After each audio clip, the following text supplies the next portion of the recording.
Kui Iraani sõjarelvarahu ripub juuksekarva otsas ja nii USA kui ka Iraan väidavad end olevat võitjad, siis on üks rahvas, kes on tõeliselt võitjana välja tulnud. See pole kumbki kahest riigist, kes on seotud operatsiooniga Eepiline raev, ega ole see ka Iisrael. Tegelik võitja on ise oma sõjas, kuid ta on oskuslikult kasutanud Iraanis toimuvat enda tugevdamiseks. Võitja on Ukraina. Ja me räägime teile kõik põhjused, miks see nii on. Ukraina on näidanud enneolematut geopoliitilist osavust kogu operatsiooni Eepiline raev vältel. Alates sellest, kui Ukraina oli esimene, kes pakkus Ameerika Ühendriikidele abi, kui sai selgeks, et operatsioon kestab rohkem kui vaid paar päeva, kuni selleni, et Ukraina on muutunud võtmetegijaks Pärsia lahe kaitses, on ta oskuslikult positsioneerinud end kõige olulisemaks partneriks paljudele riikidele, keda Venemaa ja isegi Ameerika Ühendriigid on varem püüdnud enda poole võita.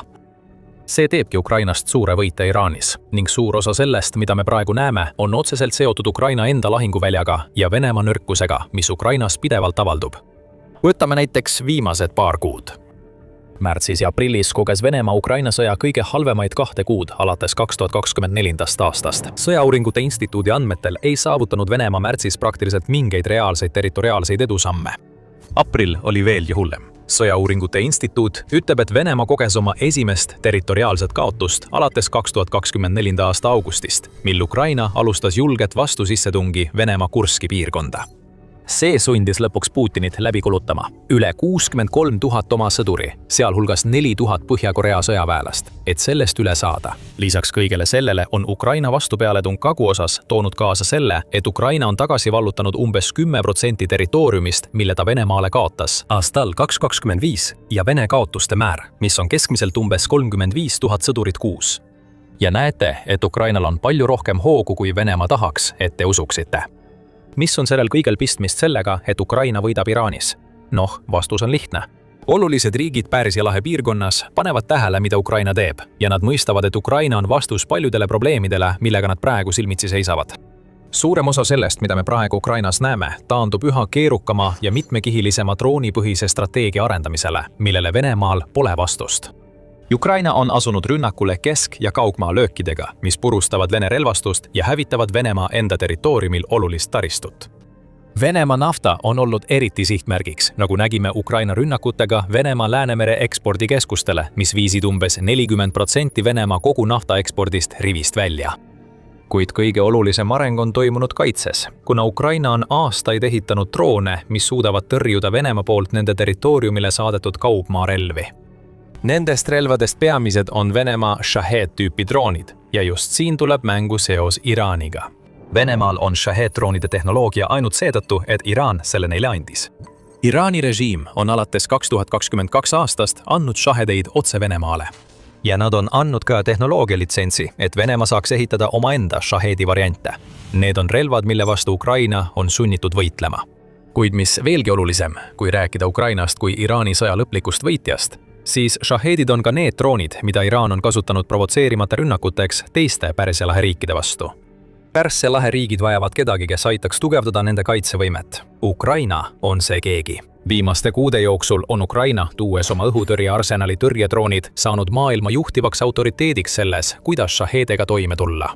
Märtsis teatas Ukraina umbes 90% tõrjeedust Venemaa ja Iraani päritolu droonide vastu, millest suure osa võimaldasid odavate tõrjedroonide arendamine. Need võimaldavad Ukrainal loobuda kallite tõrjerakettide kasutamisest odavate Shahede vastu. See on võimekus, mida Pärsia lahe riigid soovivad arendada ja kõik teavad, et ainus viis saada lahingutest testitud versioon Ukraina üha kihilisemast õhutõrjest on minna otseallikani. Siin muutub asi Venemaa jaoks tõsiseks. Ukraina esilekerkimine nii oluliseks tegijaks Pärsia lahe kaitses lööb segamini kõik senised arusaamad geopoliitikast enne Iraani sõja algust. Jää meiega, et teada saada, miks see nii on. Kõigepealt tuleb rääkida sõlmitud tehingutest. Ukraina edu Venemaa Shahed-tüüpi droonide vastu on toonud talle kosilasi üle kogu Lähis-Ida, kes kõik soovivad kasutada Ukraina tehnoloogiat, et kaitsta end Iraani samatüübiliste droonide eest. See on Ukraina esimene võit ja nad on seda võitu suurepäraselt ära kasutanud. Mitte kaua pärast operatsiooni Eepiline raev algust alustas Ukraina president Volodymyr Zelenski ringreisi Lähis-Idas. Atlantic Council nimetas seda ringreisi sõjaaja diplomaatia meistriklassiks ja see oli täiesti õige hinnang. See üks ringreis näitas, et Ukrainal on kasvav geopoliitiline mõjujõud. tõsiasi, et laheriigid üldse võtsid Zelenskid jutule, näitas, et Ukraina sõjaline profiil on tõusnud nii kõrgele, et isegi tuhandete kilomeetrite kaugusel olevad riigid peavad sellele tähelepanu pöörama. Aga see ringreis ei seisnenud ainult selles, et Zelenskil oli võimalus kohtuda lahepiirkonna kõige mõjukamate juhtidega. Zelenski pakkus Ukraina kaupu ja mitmed riigid, mida Iraan on rünnanud, olid enam kui valmis neid ostma. Ukraina president lahkus lahepiirkonnast 3 uue kaitselepinguga, mille kohaselt annab Ukraina droone ja oma õhutõrjealaseid teadmisi mõnele suurele tegijale.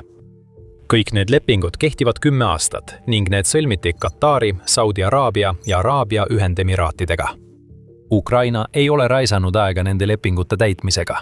Märtsi keskpaigaks oli Ukraina saatnud üle 200 oma sõjalise eksperdi Pärsia lahe riikidesse, et aidata uutel partneritel rajada oma õhutõrjevõrgustikke. Kuu aega hiljem avaldas Zelenski, et need eksperdid tegelesid millegi enama kui lihtsalt uute liitlaste nõustamisega. Nad osalesid aktiivselt Pärsia lahe konfliktis, kasutades tõrjedroone, et hävitada Shahedee, mille Iraan oli oma naabrite pihta teele saatnud. See on surmav droonidiplomaatia vorm ja just see on põhjus, miks Ukraina on Iraani sõjas suurim võitja. Kõik see tähendab Ukraina jaoks 2 asja. Esiteks annab see märku murrangulisest muutusest selles, kuidas Ukrainat maailmas nähakse. Sissetungi esimestel aastatel nägid paljud Ukrainat kui vaprat riiki, mis vajas võimalikult palju abi läänest, et üldse olla võimalus Venemaa vastu ellu jääda. Ukraina oli relvade saaja, mitte andja. Ei ole õige väita, et Ukraina pole enam abisaaja, sest ta võtab endiselt rõõmuga vastu igasuguse abi, mida saab. Aga riik on kaitsevaldkonnas arenenud. Nüüd on ta paljudele teda abistavatele riikidele tõsiselt võetav partner. Ja lahepiirkonna puhul on ta muutunud hoopis tarnijaks.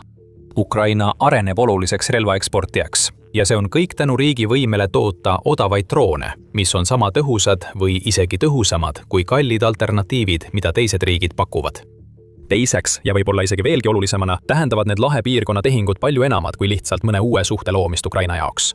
Need on tunnustus sellele, et Ukrainast on saanud asendamatu tegija piirkonnas, kus tal veel paar kuud tagasi polnud mingit kohalolekut. Enne Iraani sõda ei vaadanud Saudi Araabia ja Araabia Ühendemiraadid Ukraina poole kui kaitsepartneri poole, miks nad oleksid pidanudki. Mõlemal riigil on küllaldaselt sõjatehnikat ja polnud mingit põhjust arvata, et nad võiksid sattuda sellise ohu alla, mis muudaks koostöö Ukraina kui hädavajalikuks. Operatsioon Eepiline raev ja sellele järgnenud Iraani režiimi Shahidi-laadeni vastus, mis ründab kõike ja kõiki, muutis seda kõike. See, mis kunagi oli Pärsia lahe riikide kaastunne Ukraina olukorra suhtes Venemaa vastu, on muutunud sünergiaks, kui need riigid mõistavad, et nad vajavad Ukrainat. Seda ütleb Maria Zolkina, kes on konfliktide uurija.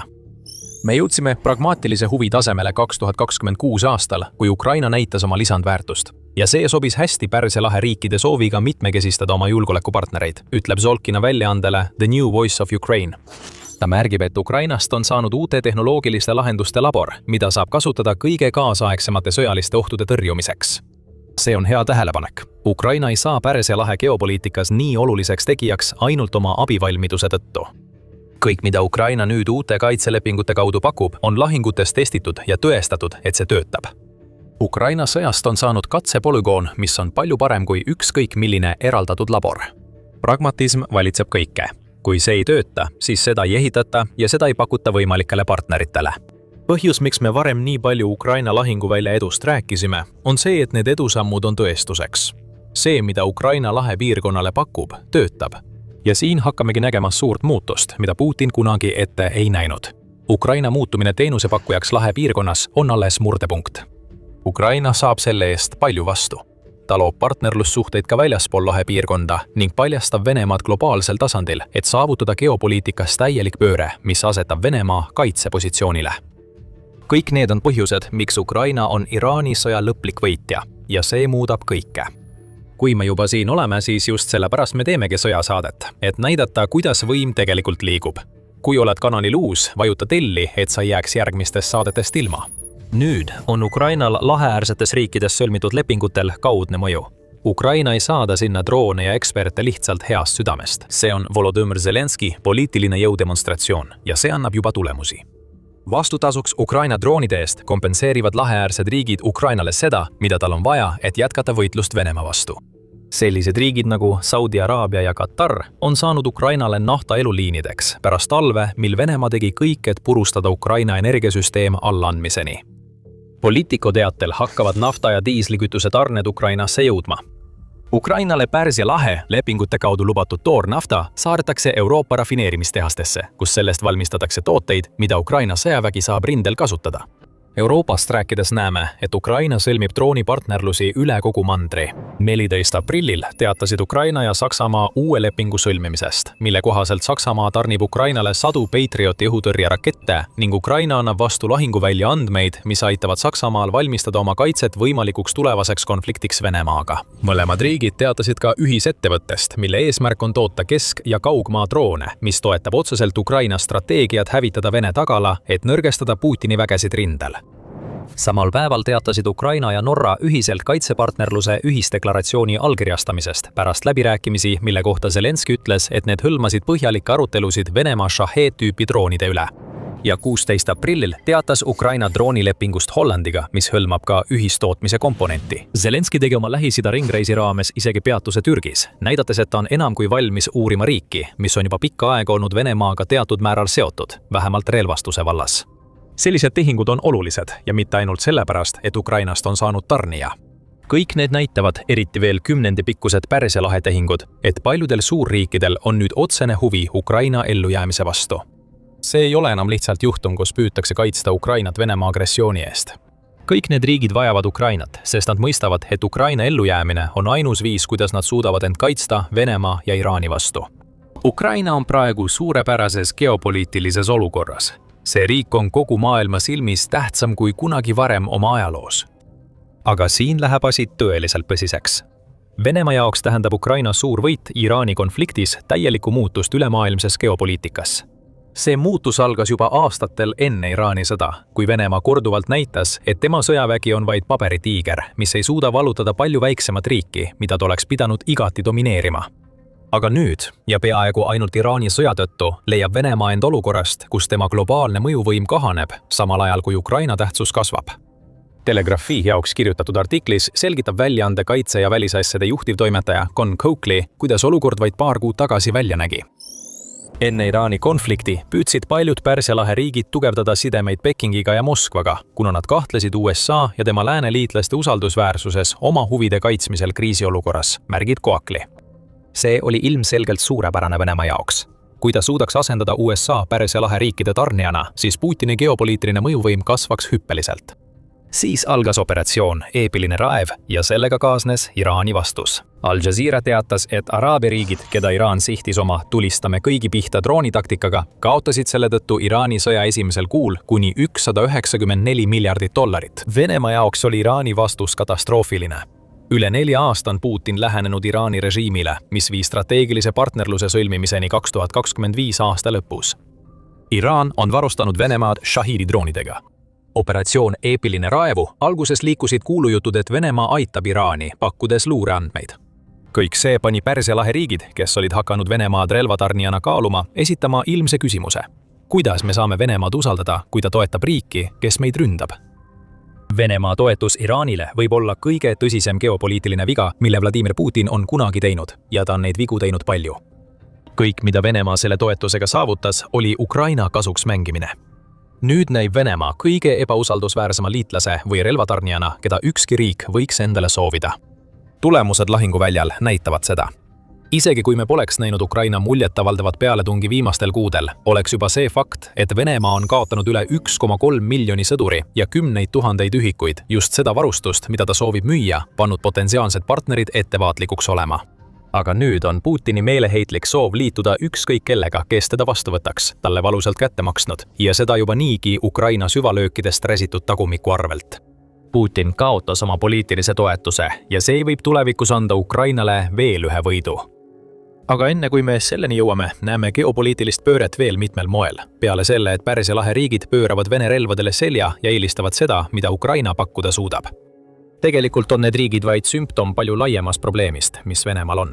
9. märtsi raportis avaldab ajaleht Moscow Times, et Venemaa relvaeksport on viimase 5 aasta jooksul langenud 64% võrra. Venemaa võib seda püüda selgitada sellega, et tal on Ukraina sõja jaoks vaja võimalikult palju relvi, kuid ka see on nõrkuse märk. Venemaa rajas oma geopoliitilise mõju sellele, et suutis pakkuda relvi, mida tema partnerid said enda kaitsmiseks kasutada. Isegi kui müügilangus on tingitud sellest, mis Ukrainas toimub, tõestab see vaid seda, et Vene relvad on ebaefektiivsed Lääne ja Ukraina enda varustuse kombinatsiooni vastu, mida Ukraina kasutab. Ja et Putini haavadele veelgi soola raputada, kaasneb Ukraina tõusuga relvatarnijana ka see, et Euroopa Liidu liikmesriigid müüsid kõnealuse 5 aasta jooksul 4 korda rohkem relvi kui Venemaa. Kas me näeme ühe geopoliitilise jõu tõusu samal ajal, kui teine reaalajas kokku variseb? Võib-olla pikaajaliselt, kuid vahetumas mõttes saab Ukraina Iraani olukorrast veel ühe võidu. Tehingud, mida Ukraina sõlmib nii Pärsia lahe piirkonnas kui ka Euroopas, võtavad Putinilt mõjuvõimu ära. Venemaa ei saa enam kasutada Ukraina energiasituatsiooni hoovana, eriti kui Pärsia lahe riigid aitavad Ukrainat selles valdkonnas. Ukraina rünnakud Venemaa naftaekspordi infrastruktuurile tähendavad ka seda, et Putinil on raskusi Venemaa enda energiatootmise kasutamisega liitlaste ostmiseks. Need rünnakud aitavad kaasa ka Venemaa majanduse kokkuvarisemisele, mis on nüüd täielikult keskendunud sõjale, mida Venemaa ei võida. Kõik need ebaõnnestumised, nii sisemaised kui ka geopoliitilised, on Putini jaoks probleemiks rahuläbirääkimistel Ukrainaga. Putin jätkab oma vana ja väsinud narratiivi kordamist. Ukraina on kaotuse äärel ja peaks nüüd alla andma, enne kui olukord veelgi halvemaks läheb. Aga nüüd on Ukrainal rohkelt vastuseid. Kui Ukraina on nõrk, siis miks toetub Pärsia lahe riigid oma kaitses Ukrainale? Miks teeb seda ka Euroopa? Miks põleb Venemaa nafta? Miks kaotab Venemaa lahinguväljal positsioone? Ja miks peaks keegi uskuma neid lugusid, mida Putin räägib, kui on selge, et rohkem riike kui kunagi varem on huvitatud sellest, et Ukraina võidaks? Kui tema kõneisikud läbirääkimistel higistavad, avastavad nad, et need on küsimused, millele nad ei suuda vastata. Sõda Iraanis on kõik paljastanud.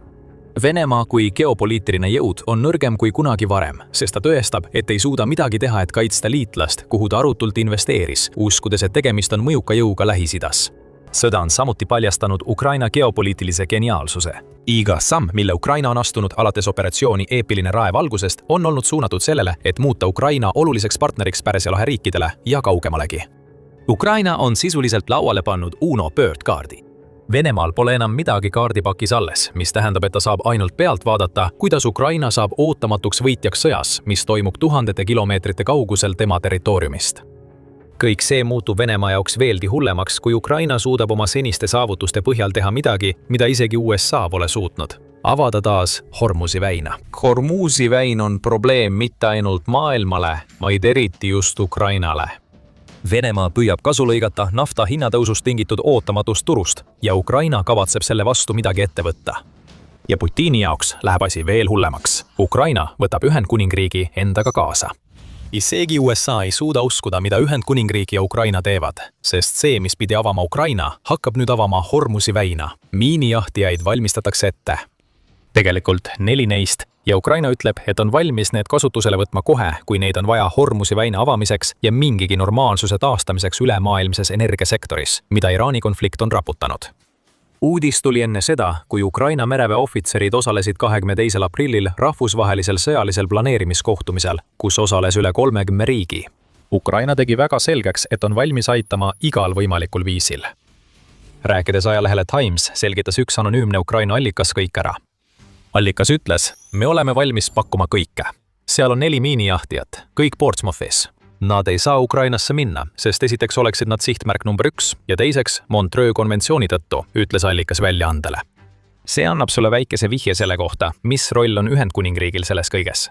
Mis puudutab Montreux konventsiooni, siis see annab Türgile õiguse piirata või keelata mis tahes riigi sõjalaevade sisenemist Mustale merele. Türgi kontrollib 2 väina, mis viivad sellesse olulisse merre, mis on olnud Ukraina sõja mereväe lahinguväli. Ukraina ei saa saada oma miinijahtijaid Mustale merele, seega on ta valmis saatma need hoopis Hormuzi väina. Siin läheb asi tõsiseks. Laevad, mida Ukraina plaanib saata Pärsia lahte, on kõik spetsiaalselt ehitatud tegelema ühe peamise probleemiga, mida Iraan üritab selles veetees tekitada.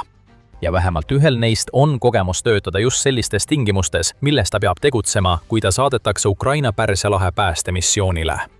Praegu on Ukrainal 4 miinijahtimislaeva, mida ta ei saa Mustale merele saata. 2 neist on kuningliku mereväe Sandown-klassi miinijahtijad, mille Ühendkuningriik annetas Ukrainale 2023 aastal, et tugevdada Ukraina võimekust merel tegutseda. HMS Shoreham ja HMS Grimsby hakkavad mängima olulist rolli Ukraina rannikukaitses, kui sõda Venemaaga on läbi. Aga praegu seisavad need sadamas ega tee eriti midagi. Ukraina ütleb, et on valmis seda muutma, kui ta jätkab oma jõupingutusi Hormuzi blokeeringu lõpetamiseks ja muutub tähtsaks tegijaks Pärsia lahes. Teised 2 laeva, mis Ukrainal on valmis, on UNNS Melitopol ja UNNS Mariupol, mille andsid Ukrainale üle Hollandi ja Belgia mereväed. Nagu 2 endist kuningliku mereväe laeva, ootavad ka need 2 alust sadamas võimalust osaleda mingisuguses tegevuses Hormuzi väinas. Eriti HMS Shoreham on väga oodatud täiendus Hormuzi väina probleemi lahendusele. See on varemgi Lähis-Idas käinud. 2018. aastal alustas miinijahtija lõpuks 3 aastat kestnud missiooni Lähis-Idas, kus tema ülesandeks oli kaubalaevadele mereteede turvamine. HMS Shoreham tegeles sügavasse vette paigutatud miinidega, kuna sellel on spetsiaalne sonar, mida saab kereküljest lahti ühendada ja sügavale merre lasta. HMS Grimsby kuulub samasse miinijahtijate klassi, seega võib eeldada, et tal on samuti see võimekus olemas. Ja ju siin hakkabki Ühendkuningriigi roll selles kõiges esile kerkima. Loomulikult on meil kõige ilmsem näide. 2 laeva, mida Ukraina plaanib lahte saata, pärinevad kuninglikust mereväest. Aga asi läheb palju sügavamale kui see. Mõlemad need laevad koos teiste Ukraina miinijahtijatega seisavad praegu Ühendkuningriigi sadamates. UNNS Melitopoli ja Mariupoli puhul on need alused mehitatud Ukraina meremeestega ning treenivad koos kuningliku mereväega, kuni ootavad oma lähetamist Hormuzi väina. Siin toimub koordineerimine. Ühendkuningriik ei andnud lihtsalt oma laevu Ukrainale, vaid veendub, et Ukraina suudaks neid kasutada. Nii et kui Ukraina on valmis saatma 4 miinijahtijat Hormuzi väina, ei annata tühja lubadusi. Ta teab, et need laevad ja nende meeskonnad on valmis. Ühendkuningriik on selles veendunud. Lisaks Ühendkuningriigi osalusele toimuks Ukraina 4 miinijahtija lähetamine tõenäoliselt Ühendkuningriigi ja Prantsusmaa ühise jõupingutusena Hormuzi väina avamiseks. Just sellest aprilli 22. kuupäeva kohtumisel räägitigi. Üle 30 riigi juhid kohtusid, et arutada, milliseid sõjalisi ressursse nad saaksid Pärsia lahe piirkonda saata, et tagada Hormuzi väina taasavamist. Ükskõik milline missioon ka korraldatakse, see on rangelt rahumeelne ja kaitsev, on Ühendkuningriigi peaminister Sir Keir Starmer kinnitanud. 30 riigist oli Ukraina esimene, kes teatas oma kavatsustest juba enne kohtumise toimumist. Ukraina soovib olla võtmetegija Pärsia lahe kriisi lahendamisel. Aga Putini ja Venemaa jaoks on tõeline probleem see, et Ukraina mängib pikaajalist mängu. Hormuzi väina puhastamine kahjustab Venemaa sõjapingutusi. Jää meiega, et teada saada, miks. Kõigepealt on siin üks oluline märkus. Ukraina laevad koos Ühendkuningriigi ja Prantsusmaa juhitud ühismissiooniga suunduvad Iraani poole alles siis, kui operatsioon Eepiline raev lõpeb. Ei Ühendkuningriik ega Prantsusmaa soovi saata laevu Hormuzi väina, kui on tõenäoline, et Iraani sõda jätkub. Risk laeva meeskondadele on liiga suur, sest nad satuksid sõjatsooni, mis tuleneb USA, Iisraeli ja Iraani vahelisest konfliktist. Lisaks tundub, et kõik asjaosalised riigid soovivad olla ettevaatlikud, et nende tegevust ei tõlgendataks nii, nagu nad toetaksid USA-d otseselt sõjas. Seega miinijahtijad ei välju enne, kui konflikt Iraanis on lõppenud. Mis puudutab seda, millal see juhtub, siis ütleme nii, et see on kõik veel lahtine. Algne vaherahu USA ja Iraani vahel pidi lõppema umbes samal ajal, kui Ukraina kohtus üle 30 riigiga, kes on valmis hoidma Hormuzi väina avatuna. See näib nüüd olevat muutunud. 21. aprillil teatas Reuters, et USA oli teatanud vaherahu tähtajatust pikendamisest, et anda USA-le ja Iraanile rohkem aega võimaliku rahuleppe läbirääkimisteks, mis võiks lõpetada operatsiooni Eepiline raev. Probleem on nüüd selles, et rahuläbirääkimised ei paista tegelikult edenevat. 25. aprillil teatas PBS, et USA ja Iraani viimased läbirääkimised näisid olevat ebaõnnestunud. Iraani kõrgem diplomaat on juba Pakistanist lahkunud, kus läbirääkimised toimusid, ja USA president Donald Trump on samuti väitnud, et ta on käskinud USA saadikutel mitte sõita Islamabadi. Trump on väitnud, et saadikute saatmine teistesse riikidesse on ajaraiskamine, kui kõik, mida Iraan tegema peab, on helistada. Iraani välisminister Abbas Araghchi on samuti vihjanud, et läbirääkimised ei lähe eriti hästi. Jagasin Iraani seisukohta toimiva raamistiku osas, mis lõpetaks sõja Iraani vastu jäädavalt. Pole veel näha, kas USA on diplomaatias tõesti tõsiselt võetav, ütles Araghchi sotsiaalmeedias.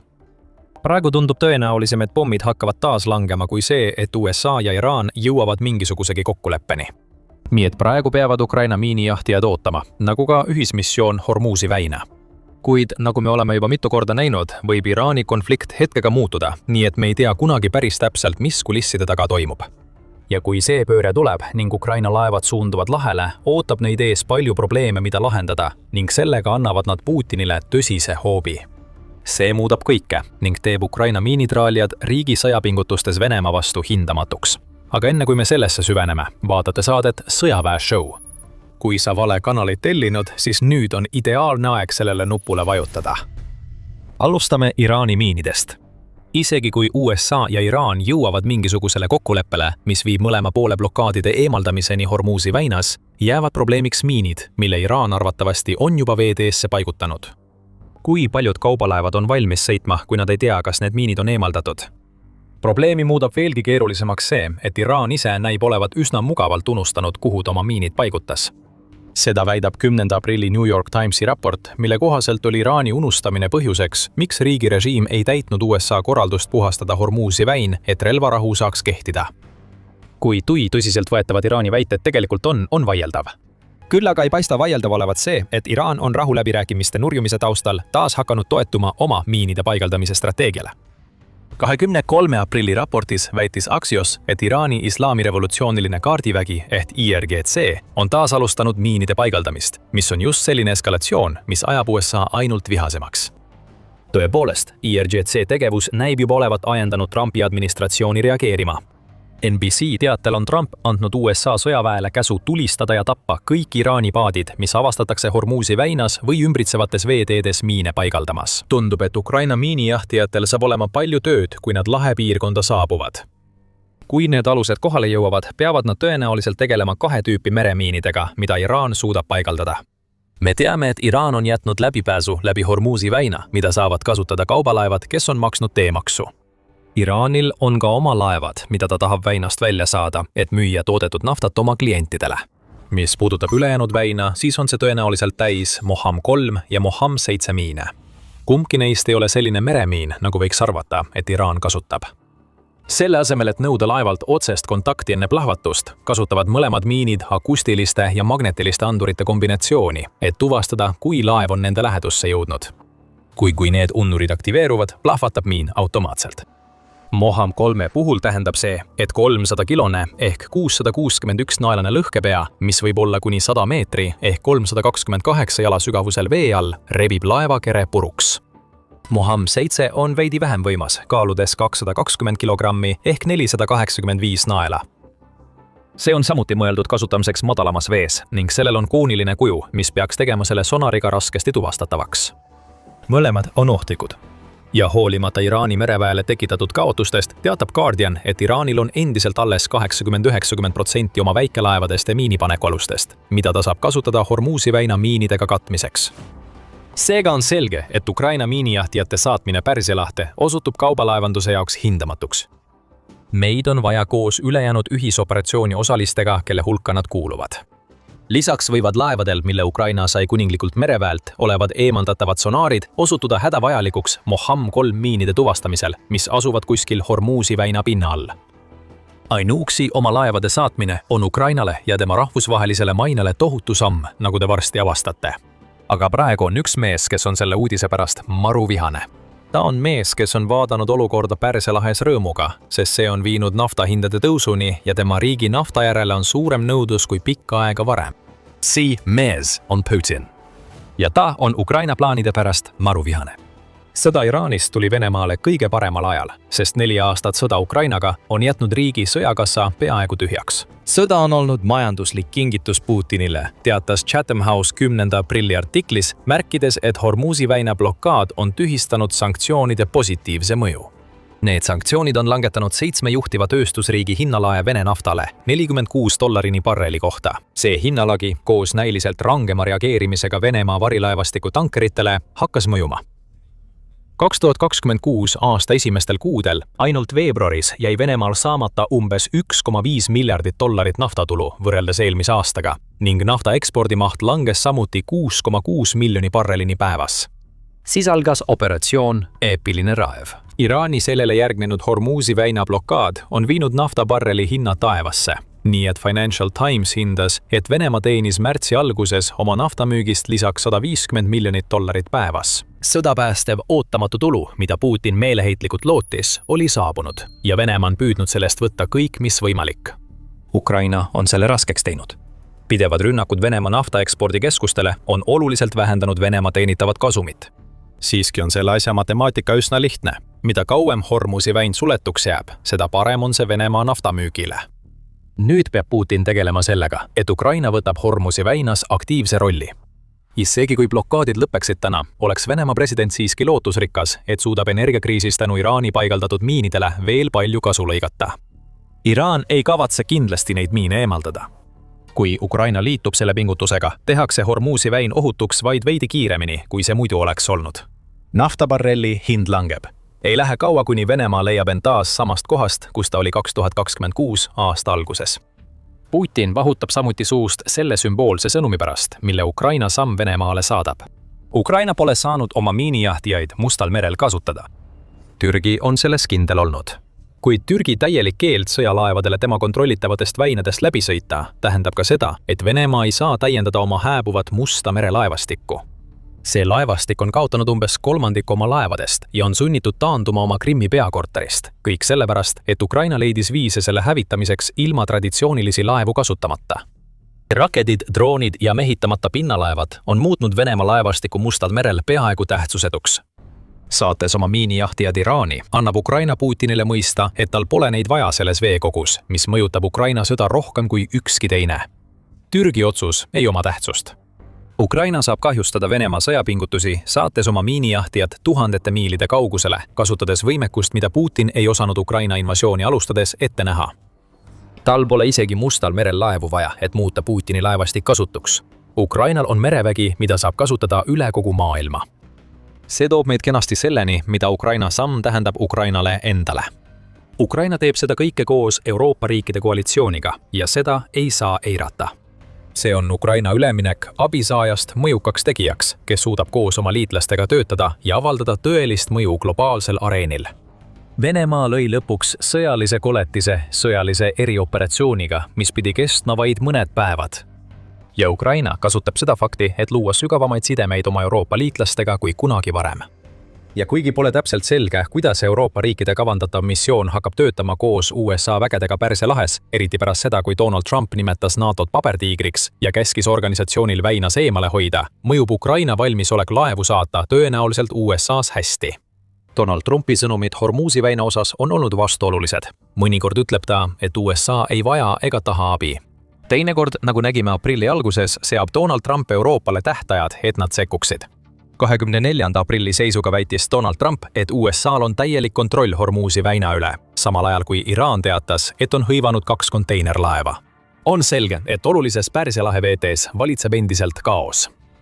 Ukraina miinijahtijate kaasamine koos Euroopa laevade ja võib-olla ka USA rahuvalvemissiooniga aitaks seda kaost vähendada.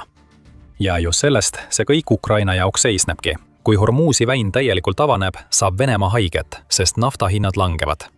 See kõik on osa kurnamisstrateegiast, mida Ukraina on aastaid Putini vägede vastu rakendanud, ainult et nüüd tehakse seda ulatuses, mida keegi poleks osanud ette näha. Putin arvas, et suudab Ukraina sõja hoida piirkondliku konfliktina. Ukraina muudab sõja globaalseks, lahendades probleeme tuhandete kilomeetrite kaugusel oma territooriumist, kõik selleks, et kahjustada Venemaad ja tugevdada selliseid liite, mis muudavad Putini plaanid Euroopa suhtes mõttetuks. Ja siis on veel Ukraina uus positsioon Pärsia lahe piirkonnas. Ukraina ja mitme Pärsia lahe riigi vahel on sõlmitud 10 aastat kestvaid kaitselepinguid. Ukraina miinijahtijate saatmine Pärsia lahe piirkonda süvendab koostööd riigi ja tema uute partnerite vahel ning kahjustab Venemaa mõju Lähis-Idas. Iraan arvas, et tal on hea strateegia. Kui USA pommid langesid ja blokaadid kehtestati, saadaks Iraan droone ja rakette Saudi Araabias asuva olulise Ameerika baasi pihta, et selle kaitset nõrgestada. Pentagon leidis sellele probleemile just lahenduse. See on salaja paigaldanud läbimatu kilbi, mis muudab Iraani droonid jõuetuks. Ja mis kõige parem, see kilp on pärit Ukrainast. Iranil pole sellele vastust, sest Ukraina uuendas USA õhutõrje jumala tasemele. 28. aprillil teatas Reuters, et 5 erinevat, kuid nimetamata allikad kinnitasid, et Pentagon on Saudi Araabias asuvas Prince Sultani õhuväebaasis kasutusele võtnud Ukraina disainiga õhutõrjesüsteemi. Otsus tehti pärast Iraani rünnakuid, mis hävitasid hooneid ja lennukeid ning põhjustasid 1 ohvri USA poolel. Uut süsteemi tuntakse nime all SkyMap ning seda on Ukraina kasutanud oma õhutõrje koordineerimiseks just nende samade Shahed-tüüpi droonide vastu, mida Iraan nüüd kasutab Ameerika baaside kahjustamiseks. süsteem on uskumatult innovatiivne. See on juhtimise kontrolliplatvorm, mis võimaldab Pentagonil koordineerida oma droonivastast kaitset kogu baasis. Tuleme hiljem tagasi selle süsteemi toimimise juurde.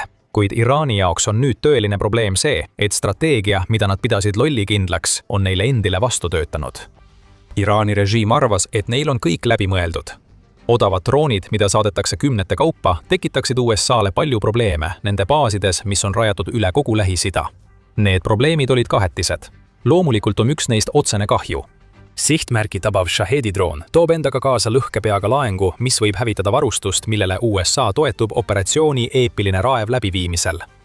Siiski tuleb arvestada ka kuludega, mis kaasnevad Iraani droonirünnakute eest kaitsmisega.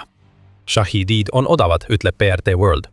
Iraanil maksab ühe ehitamine umbes $35,000 ja mõned allikad väidavad, et neid saab teha isegi veel odavamalt. Tüüpi raketitõrjeraketid, mida USA on nende vastu kasutanud, ei ole odavad, sest need võivad kergesti maksta üle $1 miljoni tüki kohta. Isegi kui Iraan ei taba oma Shahididega otse sihtmärke, võib ta lihtsalt nende saatmisega USA baasidesse kurnata Pentagoni sõjafonde. Prints Sultan õhuväebaas on olnud pidev sihtmärk alates operatsiooni Eepiline raev käivitamisest.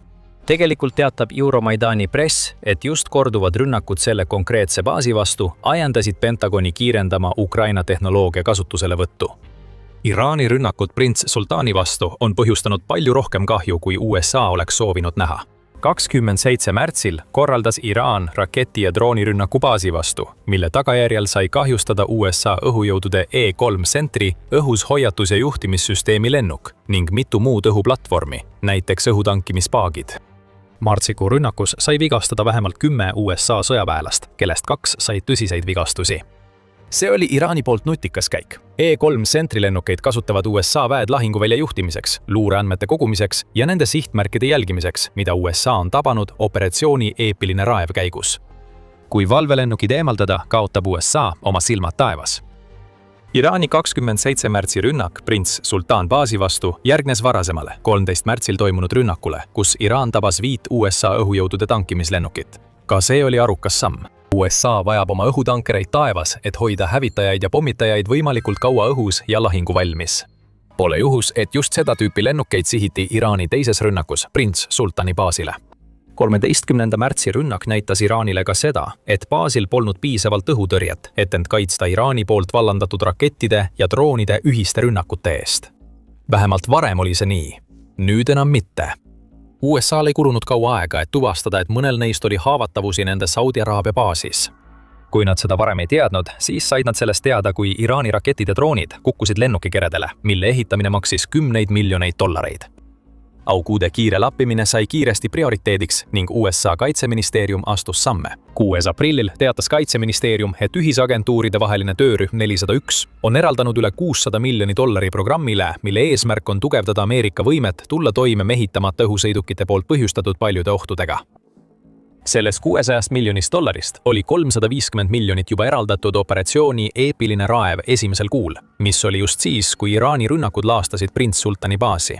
Ülejäänud raha suunatakse kodumaiste droonitõrjesüsteemide arendamiseks. Tuleb küsida, kas USA kulutas osa sellest $350 miljonist, mis on määratud operatsioonile Eepiline raev, selleks, et tuua Ukraina enda mõju alla. Kui see nii oli, siis ei USA ega Ukraina anna sellest märku. SkyMape'i arendamine on endiselt mõeldud saladusena hoidmiseks, mistõttu Reuters ei ole suutnud saada ametlikku kinnitust peale 5 nimetamata allika sõnade, kes nende väitel on Pentagonile lähedal. Võime eeldada, et osa $350 miljonist, mille kaitseministeerium kulutas, on läinud Ukraina toetuseks. Mis on kindel, on see, et SkyMap aitab oluliselt kaasa matemaatilise probleemi lahendamisele. Lisaks sellele, et aitab USA-l kaitsta oma Saudi Araabia baasi Iraani droonide eest. Ja selle puhul on matemaatika väga lihtne. Mitme miljoni dollari maksvate rakettide kasutamine Shahidi droonide hävitamiseks, mis maksavad umbes $35,000 ja võivad maksta isegi vaid $20,000, ei ole mõistlik. $1 miljoni suurune vastus $20,000 suurusele küsimusele ei ole mõistlik, nagu Fortune ütleb, ja on lihtne mõista miks. Oletame, et Iraan laseb Prints Sultani pihta tosin drooni. Iraani kulu, kui iga Shahedi hind on $35,000, on $420,000. USA kulu, kui iga tõrjerakett maksab $1 miljon, on $12 miljonit. See on kurnamissõda, millega sõjaline eelarve tühjaks kurnatakse. Ja suur iroonia seisneb selles, et riik, mille USA on appi kutsunud prints Sultani kaitsmisel, on sama riik, kes on kasutanud samu matemaatilisi võtteid Venemaa vastu. Ukraina lahinguvälja kogemused koos võimega rekordkiirusel uusi tehnoloogiaid arendada on võimaldanud neil luua kulutõhusaid süsteeme Venemaa rünnakute tõrjumiseks. Vladimir Putin kasutab samuti Shahed-droone. Ta sai need Iraanist ja nüüd toodab Venemaa nende droonide kloone oma riigis. Ukraina on töötanud välja erinevaid lahendusi nendele droonidele vastamiseks ning on loonud tõrjedroonid, mille hind on vaid umbes $1000 tüki kohta. Äkitselt ei tundu Shahedid enam nii hea investeeringuna. Ukraina on samuti rajanud kogu oma sõjalise kaitse sellele, et suudab kasutada odavaid kesk- ja kaugmaa droone Vene varade ründamiseks, alates õhutõrjesüsteemidest kuni nafta rafineerimistehasteni, põhjustades miljonite dollarite ulatuses kahju vaid mõnesaja $1000 suuruse investeeringu eest. Iraan järgib lihtsalt asümmeetrilist strateegiat, mida Ukraina on kasutanud juba 4 aastat. Kes oleks parem kui Ukraina, et aidata USA'l sellele strateegiale vastu astuda? See näib olevat järeldus, millele Pentagon on jõudnud prints Sultani õhuväebaasis, mis on viinud SkyMapi kasutuselevõtuni. Aga mis täpselt on SkyMap? Ja mida tähendab selle kasutuselevõtt mitte ainult USA jaoks operatsioonis Epic Fury, vaid ka Ukraina jaoks? Enne kui me neile 2 küsimusele vastame, vaatate te Sõjasaadet. Me toome teieni kogu pildi, mitte ainult pealkirjad. Kui soovite rohkem sellist analüüsi näha, siis kindlasti tellige meie kanal. SkyMap ei ole mingi uus tüüpi droon ega mõni muu lihtne relv, mida Ukraina USA-le annab. See on palju suurem asi kui see. Juba mitu aastat on SkyMap olnud juhtimise kontrolliplatvorm, mida Ukraina sõjavägi on kasutanud Venemaa õhuohu vastu võitlemiseks. Platvormi taga olev ettevõte Skyfortress loodi 2022 aastal Ukraina inseneride poolt, kellel olid sidemed riigi sõjaväega, mis tähendas, et neil oli ideaalne võimalus arendada süsteem, mis vastas täpselt Ukraina konkreetsetele vajadustele. Ei olnud vaja ette aimata, mida see süsteem peab tegema. Ukrainal oli probleeme Vene droonide ja rakettidega. SkyMap loodi spetsiaalselt selle probleemi lahendamiseks. Täna on SkyMap tohutu süsteem, mis töötab üle kogu Ukraina. See kogub andmeid akustilistest anduritest, radaritest ja isegi Ukraina enda droonide reaalajas videopiltidest ühte integreeritud digitaalsesse liidesesse, mis võimaldab kasutajal luua reaalajas ülevaate õhulahinguväljast. Andmetetab on võtmetähtsusega, et võimalduda Ukrainal kiiresti reageerida igale Venemaa õhurünnakule. Lisaks sellele tuvastab SkyMap ka lähenevad lendkehad. See on oluline ressursside haldamiseks. Ukraina ei taha raisata õhutõrjerakette Shahedi droonide peale, kui need kallid raketid oleksid paremini kasutatud Venemaa ballistiliste rakettide õhu vastu. Samuti ei taha Ukraina saata odavaid tõrjedroone tegelema läheneva raketiga. SkyMapi abil saab Ukraina tuvastada läheneva ohu ja kiiresti otsustada, kuidas seda ohtu hallata. Mõtle SkyMapist kui kesksele sõlmele, mille kaudu saavad tervete baaside ja linnade õhutõrjesüsteemid töötada. See, mis algas umbes 10 000 akustilise anduriga võrgustikuna üle kogu Ukraina, on arenenud palju laiemaks süsteemiks, osaliselt tänu Ukraina Brave One innovatsiooniplatvormi toetusele. USA jaoks on selline platvorm hindamatu väärtusega. Mitte, et Ameerikal poleks olnud omaenda juhtimise kontrollsüsteemi prints Sultani baasis. Nagu Reuters märgib, oli USA-l juba olemas Forward Area Air Defense ehk FAD platvorm. 1990-ndatel Northrop Grummani poolt välja töötatud platvorm jälgib samuti lähenevaid ohte. Siiski võib selle vanus anda meile vihje, miks Pentagon soovis uuendust.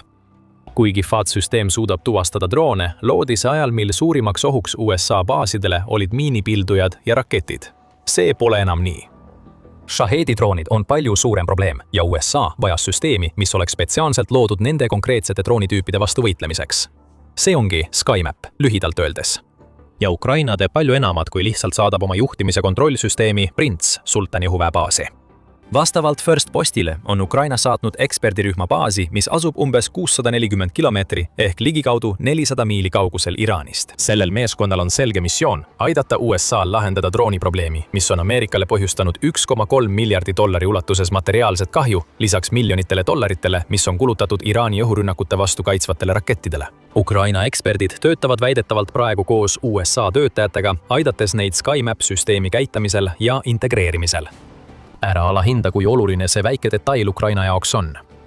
See, mida me siin näeme, on teadmiste ülekandmine ühest riigist teise, mida saab kasutada koostöö aluse loomiseks, mis toob Ukrainale kasu veel aastateks. See pole ühepoolne suhe. Siin hakkavad asjad Ukraina jaoks muutuma, kuna riik, mis varem sõltus USA-st ja teistest, et ellu jääda, muutub nüüd riigiks, mis suudab ise hakkama saada ja isegi oma liitlasi kaitses aidata. Enne kui sellesse teemasse sügavamalt sukeldume, paljastab First Post, et Ukraina on juba loonud väljaõppeprogrammi USA personali jaoks Prince Sultani õhuväebaasis.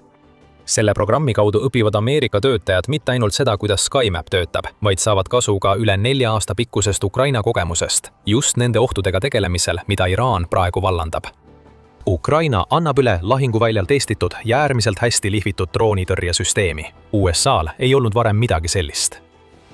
Nüüd on see olemas ja tõenäoliselt on see süsteem, mida saab integreerida teiste tehnoloogiatega, mida USA on Prince Sultani baasis kasutusele võtnud. Võite mäletada, et mainisime odavaid tõrjedroone kui üht Ukraina kõige olulisemat lahendust Shahedi probleemile. See võib panna teid eeldama, et Ukraina eksperdid on nende droonidega Prince Sultani baasi suundunud. See võib tõesti nii olla. Me teame, et Saudi Araabia on üks neist Pärsia lahe riikidest, kellega Ukraina on sõlminud 10-aastase kaitseleping, mis hõlmab ka droonitehnoloogiat. Siiski pole USA seda tüüpi infot kinnitanud. Lisaks on Prince Sultani baas, USA baas Saudi Araabia territooriumil. Seega ei pruugi see kuuluda Ukraina ja Saudi Araabia vahelise lepingu alla. Siiski võib USA arvata, et tal pole Ukraina tõrjedroone vaja. Juba. 2025 aasta septembris tuli uudis, et USA oli investeerinud üle $5 miljardi Raytheonilt Coyote tõrjedroonide ostmisse. Nende droonide leping, mis kestab kuni 28. septembrini 2033, toob kaasa selle, et USA saab endale 1000 tõrjedroone. Praegu ütleb United24 meedia, et Ameerika toodab umbes 100 oma tõrjedrooni kuus. Nii et võib eeldada, et tootmisvõimsust laiendatakse, et jõuda selle lepingu raames umbes 40 000 ühikuni. Üks Coyote droon maksab USA-le hinnanguliselt $125 000. Seega ei ole need droonid Iraani Shahedi ohuga tegelemiseks vähemalt kulude poolest ideaalsed. Kuid need suudavad tegeleda nii õhu- kui ka meredroonidega. Seega on tõenäoline, et USA hakkab oma Coyote droone integreerima teiste õhutõrjevahenditega, mida Ameerika praegu SkyMapi abil testib. Kuid need on tulevased takistused, mille USA peab ületama. Praegu töötab see Ukraina päritolu juhtimise kontrollsüsteemiga, mille toimimises ollakse kindlad, sest Ukraina on seda kasutanud just sellise ohu vastu, nagu Iraan kujutab baasidele nagu Prince Sultani baas. Läbimatu kilp tõstetakse üles ja see on oluline palju rohkematel põhjustel kui lihtsalt see, et USA saab süsteemi, mis aitab tal oma baase Iraani droonide eest kaitsta. Ukraina jaoks on SkyMapi kasutuselevõtt USA baasis suur samm, mis tõestab, et riik pakub USA kaitsesektorile palju väärtust. Ukraina on siin astunud sammu, et täita lünk USA õhutõrjestruktuuris ja teeb seda tehnoloogiaga, mida USA ise välja arendanud ei ole. Kas sa mäletad neid $100 miljoneid, mida Kaitseministeerium investeerib oma droonitõrjeprogrammidesse? Ukraina sooviks sellest pirukast endalegi tükikest saada, koos kõigi teiste investeeringutega, mida USA teeb droonitehnoloogiasse. Sellised vahendid nagu SkyMap võivad anda Ukrainale võimaluse saada raha või relvi, mida ta saab kasutada oma territooriumi kaitsmiseks Venemaa vastu. Siin kujuneb välja olukord, kus sina aitad mind ja mina aitan sind. SkyMap on selle keskmes. Lisaks sellele, et see tehing võib Ukrainale rahalist vasu tuua, tuleb arvestada ka strateegilist aspekti. Võib öelda, et USA ja Ukraina suhted on viimase aasta jooksul olnud üsna keerulised. Kokkupõrked Trumpi administratsiooniga on sageli jätnud Ukraina ebakindlasse olukorda, kui palju nad saavad USA-le loota toetuse osas oma võitluses Venemaa vastu. USA toetuse hoidmine on sama palju seotud sellega, et Ukraina tõestab, et ta võib olla kasulik Ameerikale siis, kui USA-l on vaja toetust, kui ka sellega, et USA lihtsalt tuleb Ukrainale appi. Jällegi, vastastikku tuleb teeneid teha ja just seda me hakkamegi Pärsia lahe piirkonnas nägema. See on Ukraina droonidiplomaatia tööhoos. Ja see tugevdab Ukraina ja USA suhteid just Ukrainale kõige sobivamal ajal. FTD Action toob välja, et Ukraina on olnud üks väheseid USA liitlasi, kes on kohe kasutanud võimalust astuda esile ja aidata Ameerikat praktiliselt alates hetkest, kui operatsioon Epic Fury käivitati. Tõrjedroonid, eksperdid ja nüüd ka SkyMap on kõik kiiresti kohale saadetud ning see on viinud selleni, et Ukraina on tõestanud end ühe kõige väärtuslikuma ja usaldusväärsema liitlasena, mis USA-l on. Kongress peaks sellele tähelepanu pöörama, väidab FTD Action. Ukraina pakub seda uskumatut toetust, kuigi ta on üle 4 aasta kestnud sõja tõttu Venemaaga kurnatud. Kas selleks on olemas strateegia? Loomulikult. Ukraina teab, et USA-le appi tulemine siis, kui abi vajatakse, on kasulik nende suhetele Ameerikaga. Aga see, et Ukraina teab täpselt, mida ta teeb, kui ta pakub selliseid tehnoloogiaid nagu SkyMap, ei vähenda fakti, et ta tõestab end USA-le eeskujuliku liitlasena. Me näeme ka märke, et Ukraina tehnoloogiate integreerimine ulatub palju sügavamale, kui paljud oleksid arvanud. 31 märtsil ilmus huvitav uudis. Defense One teatas, et nüüdseks erru läinud kindralleitnant Keith Kellogg liitus ettevõttega Power Us juhatuses. See uudis võib esmapilgul tunduda ebaoluline, kuid siis saad teada, et Power US on Floridas asuv ettevõte, mis on loodud selleks, et omandada tehnoloogiat ja luua suhteid Ukraina droonitootjatega. Keith Kellogg, kes nõustas Trumpi tema esimesel ametiajal ja valiti 2024 aasta novembris eriesindajaks Venemaa ja Ukraina küsimustes, võiks pakkuda Ukraina droonitootjatele otsest sidet Valge Majaga. Sageli just nii tugevdatakse kahe riigi vahelisi suhteid. Mitte suurte žestidega, vaid kulisside taga toimuvate sammudega, mis loovad terveid suhtlusvõrgustikke. Seega on SkyMapi saabumine lahepiirkonda ja operatsiooni Eepiline raev jaoks väga oluline. Kuid see on ka osa palju laiemast plaanist, mille Ukraina on ellu viinud, et muuta end USA jaoks asendamatuks partneriks. Me näeme otseseid näiteid sellest, kuidas Ukraina aitab USA'l saavutada oma eesmärke Iraanis. Me näeme ka, kuidas Ukraina saadab droonieksperte Euroopa riikidesse, mis aitab kaasa Euroopa kaitsevõime vabastamisele USA mõjust, mida Trumpi administratsioon näib soovivat. Ukraina president Volodymyr Zelenski töötab aktiivselt selle nimel, et sõlmida mitmeaastaseid droonilepinguid USA-ga. SkyMap on Iraani Shahede otsimise ja hävitamise missioonil Prints Sultani õhuväe baasis, kuid Ukraina ise on iga oma liitlassuhte tugevdamise missioonil. Ukraina tõrjedroonid lendavad juba laheriikides. Kuid Ukraina president Volodymyr Zelenski on andnud vihjeid. Veel on tulemas ja isegi USA pole selleks valmis. Ukraina valmistub avaldama midagi suurt Hormuzi väinas. Blokaad? Mis blokaad? Iraan ei suuda peatada seda, mis tulemas on, sest Ukraina astub samme, et tuua täpselt see, mida Iraani režiim poleks kunagi tahtnud oma olulises veetees näha. Rääkides Hormuzi väina julgeoleku tippkohtumisel, ütles Zelenski sõnad, mida iga laheäärne riik tahtis kuulda. Samuti, kui meil on droonileping Lähis-Ida riikidega, siis meie meredroonid kuuluvad selle hulka. Seega võimalik on kõik. Me saame liituda kaitsega, me saame aidata konvoidega, ütles Zelenski kogunenud delegaatidele. Ühe hoobiga kinnitas Zelenski, et Ukraina on muutunud riigist, mis sõltus teistest Venemaa agressioonisõja vastu võitlemisel, võimsaks sõjaliseks riigiks, mis suudab teisi nende häda ajal aidata. Ukraina on juba saatnud droonieksperte Lähis-Idasse, üle 200 oma parima ja andekama inimese töötab koostöös laheäärsete riikidega, et aidata neil välja selgitada, kuidas droone tõrjuda ja peatada Iraani šahiidid nende teel. Need eksperdid hävitavad isegi otse Iraani šahide, vähemalt kui uskuda Zelenskid. Nii et see, mida me siin näeme, on järgmine tase. Tõrjedroonid on juba õhus.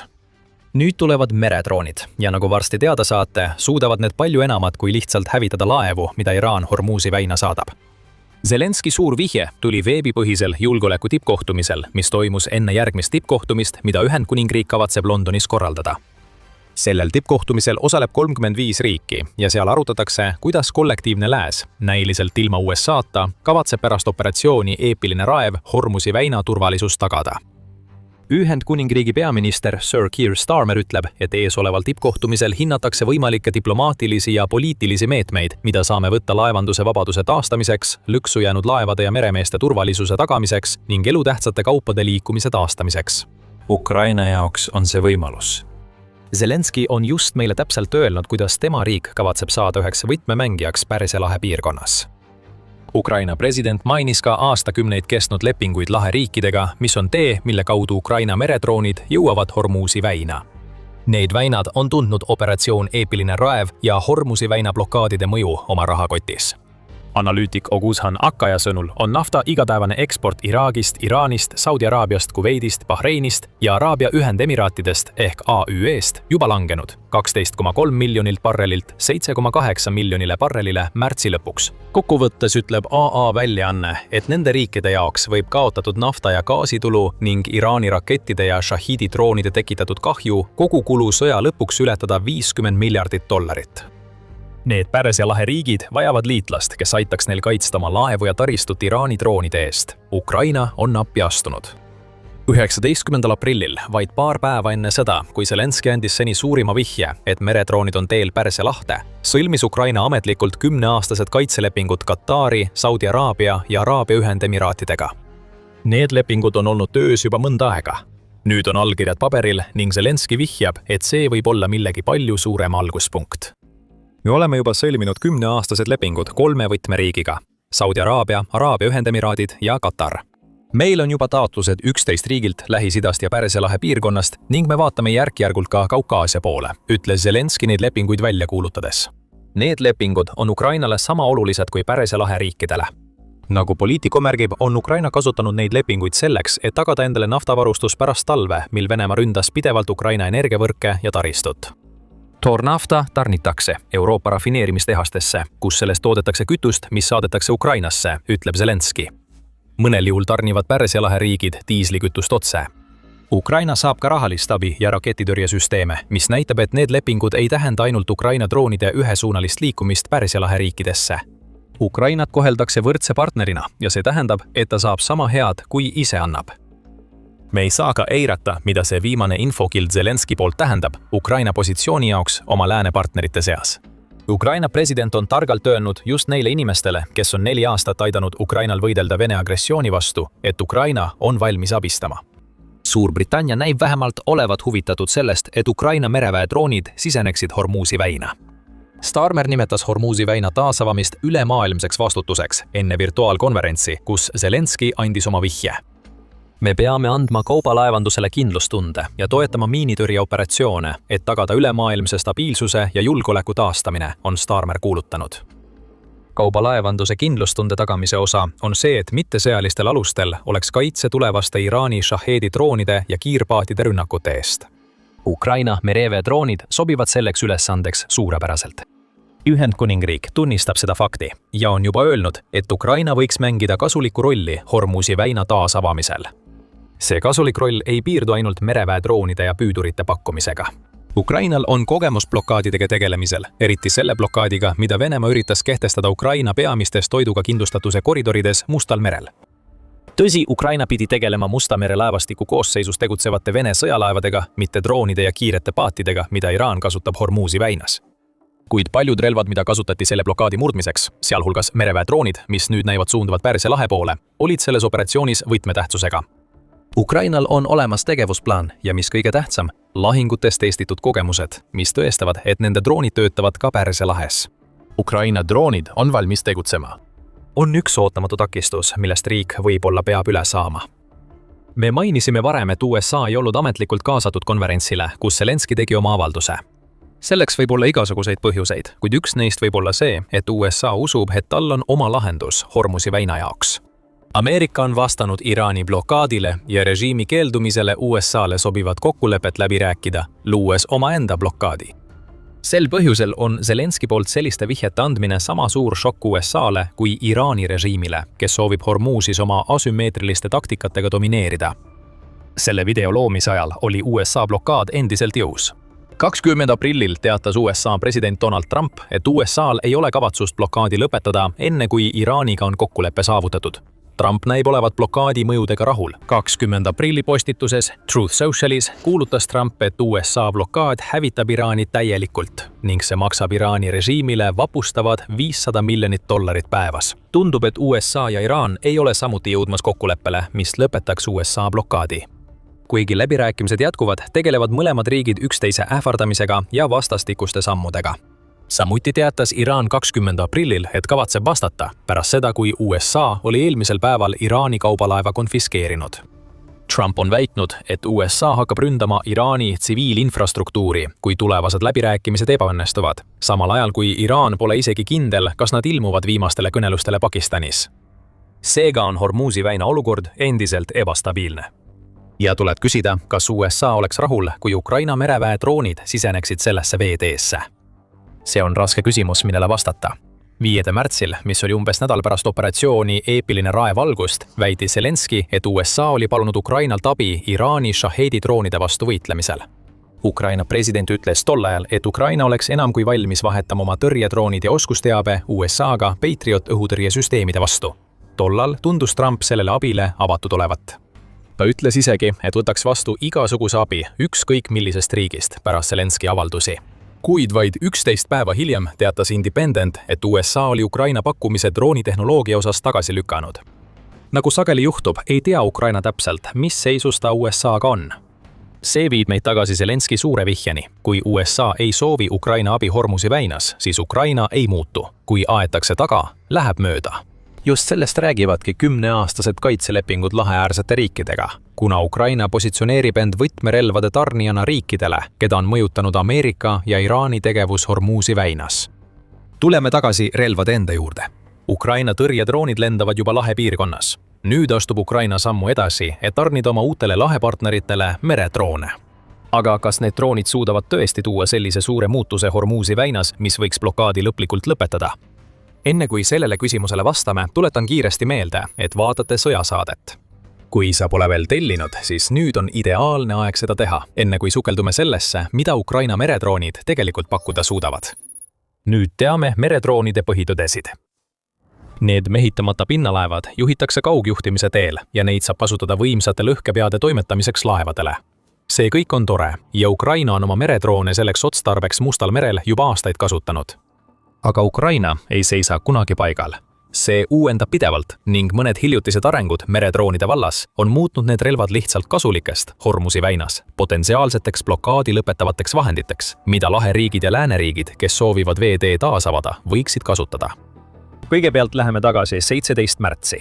Sel kuupäeval teatas Militarni märkimisväärsest saavutusest, mille saavutas üks Ukraina Magura V7 droonidest. See saavutus polnud seni avalikkuse ette jõudnud. See juhtus tegelikult 2025 aasta septembris, kui Ukraina osales NATO Repmus ja Dynamic Messenger õppustel, mis toimusid Portugali ranniku lähedal. Nendel õppustel osalesid sinised ehk NATO väed ja punased, kes kasutasid juhuslikult Ukraina Magura V7 droone, et sõjamängu stsenaariumis NATO sõjalaevadega võidelda. Nende sõjamängude jaoks loodi 5 stsenaariumi. Kõigis 5 võitsid punased siniseid. Selleks kasutasid punased erinevaid Magura V7 meredrooni versioone, mis olid igas õppuses kohandatud konkreetseteks eesmärkideks. Ühel juhul oli Magura varustatud luureseadmetega, et aidata punastel suunata liiklust Portugali rannikul. Teisel juhul oli Ukraina droon varustatud kuulipildujaga, millega sai veepinnal olevaid ohte tulistada. Kuid Magura suurimaks saavutuseks oli seni vähemalt ühe NATO fregati simuleeritud uputamine.